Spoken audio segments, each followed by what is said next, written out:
Salut, c'est Abdel et bienvenue à toi dans cette vidéo. On va parler d'une question que j'entends souvent, peut-être tu as déjà entendu la même question, peut-être tu te l'as même déjà posée.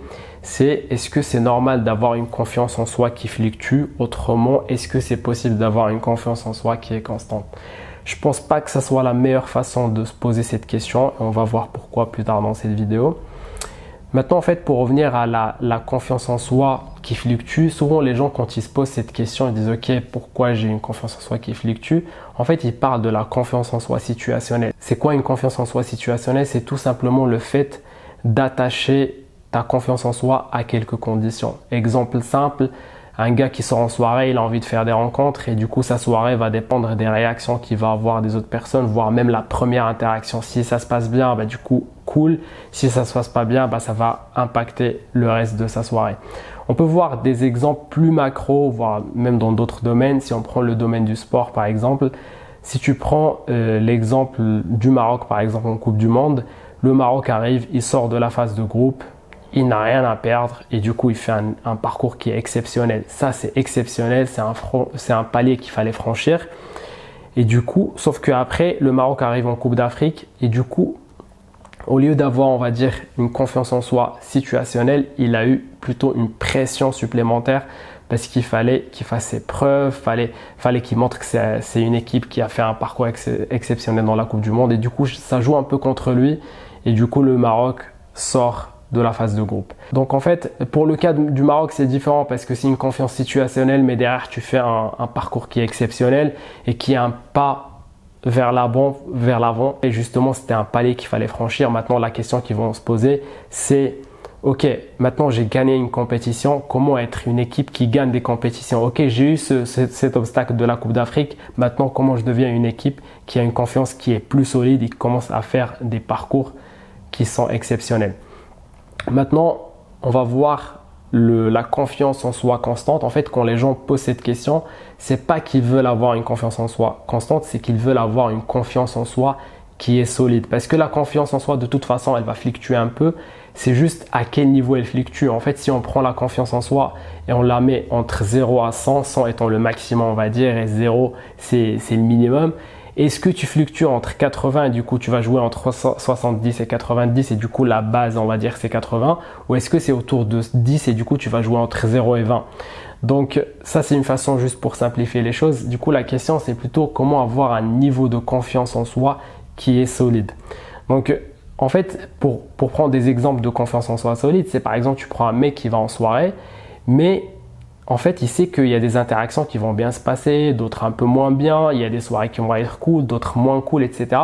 Mais c'est pas quelque chose qui va venir affecter son estime de soi. C'est comme un club de foot. Des fois, il finit premier du championnat, des fois deuxième, des fois troisième, des fois premier, etc. Il va jouer dans un bon niveau parce qu'il a une bonne confiance. Et c'est des clubs qui sont tellement forts, tu sais que même quand ils sont menés 2-0, tu sais qu'ils vont revenir très souvent dans leur match parce que leur niveau de base, il est vraiment solide. Donc en fait, justement sur la confiance en soi, tu peux avoir un niveau de base solide, mais ça peut fluctuer et c'est normal. Tu peux juste avoir une nuit de sommeil où tu as mal dormi et du coup tu vas être un peu plus émotionnel. Tu sais que tu vas être un peu plus déstabilisable que d'habitude, mais c'est normal, tu sais que tu n'as juste pas bien dormi, etc. Justement, la composante stabilité émotionnelle, elle est super importante, mais ça, c'est un sujet à part entière. Maintenant, pour conclure la vidéo, je pense que la question qu'on se pose, c'est ok, comment avoir une confiance en soi qui est solide? Je pense que la meilleure question à se poser ici, c'est pas comment avoir un niveau de confiance qui est solide, mais plutôt pourquoi. Quelqu'un qui n'a pas une confiance en soi solide, il faut qu'il se dise ok, pourquoi je n'ai pas une confiance en soi solide? Par exemple, si on revient au côté relationnel, il se dit ok, en fait, quand je vais en soirée, pourquoi je n'ai pas une confiance en soi solide et du coup, ça va fluctuer. Ok, ça va fluctuer par exemple parce que quand j'ai des rejets, je me sens pas bien.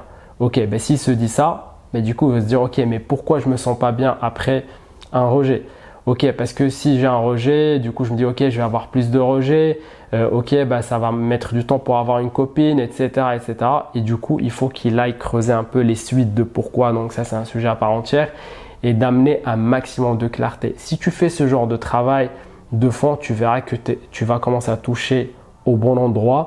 Ça va t'apporter plus de clarté et tu verras si tu le fais bien que on a tendance à créer des attachements là où il ne faut pas les créer. Et plus tu crées des attachements, plus tu vas avoir une confiance qui est, on va dire, situationnelle, qui est déstabilisable.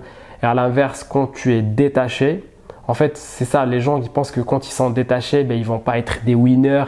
Au contraire, c'est quand tu te détaches de ton objectif, ça c'est un sujet à part entière, tu veux l'atteindre, mais tu n'es pas needy. Tu ne dis pas, ah, si je ne l'atteins pas, ben, ça va être compliqué, etc. C'est là où tu commences à taper dans des niveaux qui sont très solides.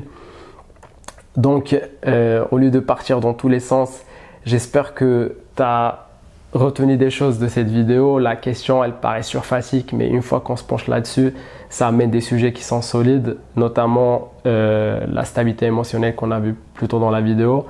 Donc, si tu as des questions, n'hésite pas à les mettre en commentaire. Et si tu as aimé la vidéo, n'hésite pas à liker, voire commenter ou t'abonner. Et moi, je te dis à très bientôt. Ciao.